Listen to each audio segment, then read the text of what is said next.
ఇగోండి మొన్న మా ఇంట్లో పూజ అయింది కదండి, వెంకటేశ్వర స్వామి పూజ, సౌందర్యలహరి అన్ని పూజలు జరిగినాయి కదండి. చాలా కొబ్బరికాయలు వచ్చాయండి. కొబ్బరిలన్నీ పగలు కొట్టేశాక ఇంక అన్నీ డీప్ ఫ్రిడ్జ్లో పెట్టానండి. ఇంకా డీప్ ఫ్రిడ్జ్లో పెట్టి మెల్లగా ఇంకా అన్ని ఇవాళకి అన్నీ 1 వీక్ అవుతుందండి. కరెక్ట్గా పోయిన శనివారం జరిగింది మా ఇంట్లో పూజ.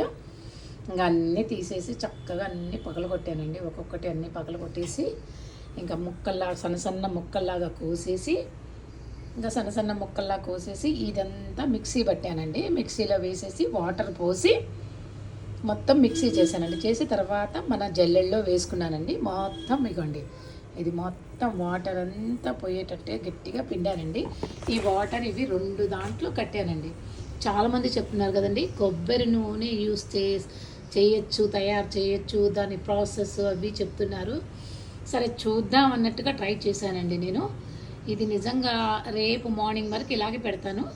ఇది ఓకే అయిందనుకోండి అప్పుడు మీకు చెప్తానండి. నిజంగా చాలా అసలు ఇది నిజమా ఇది లేకుంటే ఊరికే ఎవరో చెప్పిన డైలాగా, అసలు ఎంతవరకు వస్తుంది ఏంటి అన్న వివరణ కోసం ఇది తయారు చేశానండి.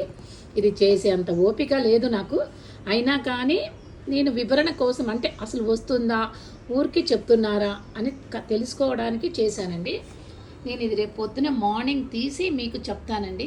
అది రియల్లా లేకుంటే ఏదో అలా చెప్పాలి కాబట్టి వీడియోలో చెప్తున్నారా, ఇదంతా నేను రేపు మార్నింగ్ తీసి చెప్తానండి. రేపు నా వీడియో చూడండి కంపల్సరీ. కాకపోతే కింద వాటర్ వస్తున్నాయండి, పైనంతా ఫామ్ అవుతుంది. వాళ్ళు వీడియోలో చెప్పినట్టు కింద వాటర్ అంతా వచ్చి పైన ఫామ్ అవుతుంది. కానీ ఇది ఫామ్ అయ్యాక నేను ఆల్రెడీ ఇంత ముందుకు మా అక్కయ్య కూతురు చేసిందండి. ఆల్రెడీ 2 చిప్పలతో చేస్తే అసలు ఏమీ రాలేదండి.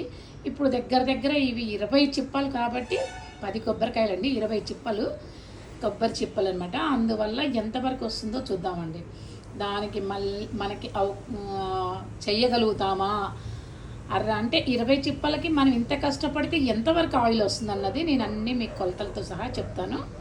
ఇంకా ఇదేమో మనము ఆవుకు పెట్టాలండి. దీంట్లో కూడా అంటండి ఇంకోండి ఇవి కొబ్బరి ఉంది కదండి, మామూలుగా చేసేవాళ్ళు ఏంటంటే ఈ కొబ్బరిని వెనక బ్లాక్ నేను తీయలేదండి.